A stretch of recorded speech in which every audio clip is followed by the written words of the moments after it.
Hello, Morongo Basin, and listeners around the world online at Z107.7fm.com.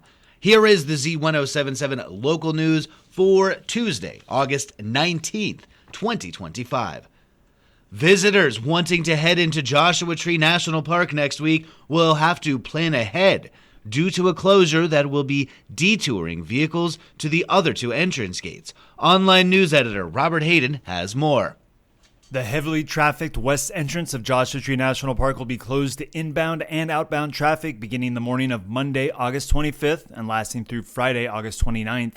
In addition, Park Boulevard will also be closed to vehicle traffic for 6 miles from the west entrance into the Quail Springs picnic area, according to a press release sent out yesterday from the park.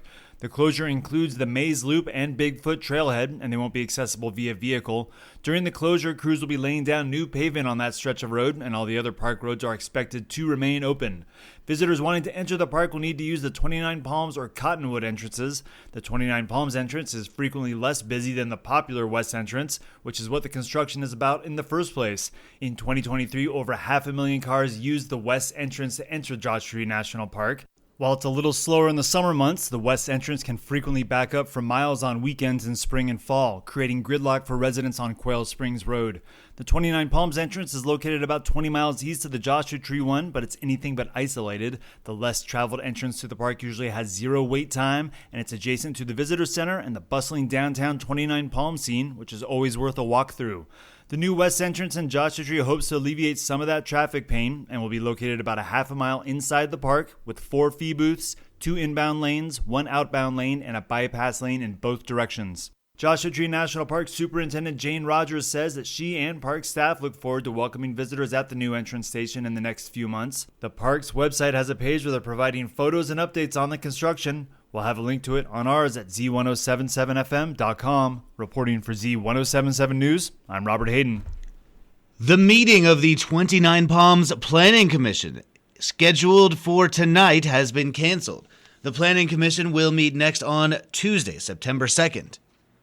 The High Desert Water District Board of Directors meets in regular session tomorrow to receive priority project updates. They will also receive a presentation on construction, maintenance, and capital replacements in the period from April to June. The board will also receive a presentation about the roles of board members and staff. They meet tomorrow in public session at 4 p.m. at the district's office at 55439 29 Palms Highway in Yucca Valley. The Joshua Basin Water District Board of Directors meets in regular session tomorrow to write off $45,000 in debt for the fiscal year. They will also receive an analysis on their chromium compliance and consider new options for funding and collection methods. The Joshua Basin Water District Board of Directors meets in public session tomorrow at 5 p.m. at the district's office at 61750 Choita Road in Joshua Tree. An artwork that was removed from a June exhibition at High Desert Artist Gallery has now become the centerpiece for a new, provocative show.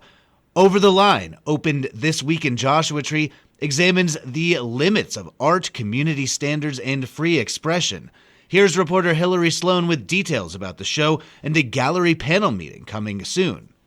When artwork made up of colorful photographs of erotic objects was removed from the High Desert Artist Gallery's Color Wheel show in June, it sparked controversy among members and visitors. Some saw it as inappropriate, while others defended it as a valid form of creative expression. Instead of letting the dispute fade away, local artist Janice Fatal conceived and curated the exhibition called Over the Line. The show features 85 pieces by 42 artists exploring the body, politics, religion, and other subjects that test comfort zones. It asks what art can and should communicate, showcasing work some might see as over the line. People have a fear of saying certain things, and I think it's very important not to self-censor. You don't say things to be shocking, but if you have something important to express, you should be able to express it. That is Janice Tatel. To deepen the dialogue, the gallery will host an artist panel discussion on Thursday, August 21st at 6 p.m. The panel will be moderated by Katie Nartonis, the gallery director, with Janice Tatel and additional panel guests Julianne Elliott, Rick Livingston, Elaine Levinson, and Madame Harlequin. Nartona sees the exhibition as a chance to celebrate art's power to provoke and inspire. Believing that art has always pushed boundaries, she said this show allows the community to explore that together. The Over the Line exhibition opened on August 15th and will run until September 15th. At the High Desert Artist Gallery, located at 55635 29 Palms Highway in Yucca Valley. The panel discussion is on August 21st at 6 p.m. For more information, see this story at Z107.7fm.com. For Z107.7, this is reporter Hillary Sloan. On a recent episode of the Z107.7 Up Close show, host Gary Daigneault spoke with MUSD Assistant Superintendents for Secondary and Elementary Education, Amy Woods and Dr. Graciela Gutierrez. Daigneault asked about the district's new dual language program, in which students will learn in English and Spanish. Dr. Gutierrez said, I am so happy that you're asking me about it. This is definitely... I'm glad I could make you happy today, Dr. This is Gutierrez. such a great opportunity for our students to be a part of. And so it is a pilot program that we're initiating over at Yucca Valley Elementary, like you said. We're bringing forward a 50-50 instructional model, which means that students will receive instruction in two languages equally. So our two languages are English and our target language is Spanish. And so we have a teacher that is all set up to welcome our students, the principal as well. I believe we still have a couple of slots left for anyone that might be interested. But, you know, the research strongly shows that students who participate in programs like dual language tend to excel academically. And if you're going to grow up in Southern California, a little knowledge of Spanish is a good idea. Worst mistake I ever made in my education in high school, I took French instead of Spanish. So I've kicked myself for that many years. So yes, having access to more than one language definitely is helpful. Yeah, and so this is just a pilot program to see how it works, with an idea perhaps of moving on to other schools once you get the bugs worked out. So the way that it works is we have a cohort beginning in kindergarten. The idea is that next year those define cohort for me. Okay, a group of students in a classroom, who are together and kind of move together. Absolutely, they would move together, and so there are other kindergarten classrooms at that school, but only one classroom is dedicated to dual language instruction. And so next year, that group of students would move into first grade, and we have a new kinder group that would start another cohort. Depending on how we see that going, there could be potential to expand to other schools.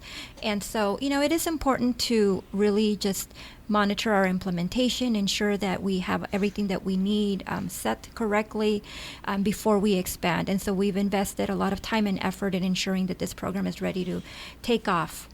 You can hear their full conversation by listening to the Z107.7 Up Close show at our website, Z107.7fm.com, or wherever you get your podcasts. And finally, the 29 Palms High School Lady Cats volleyball team traveled to Palm Springs High School last night.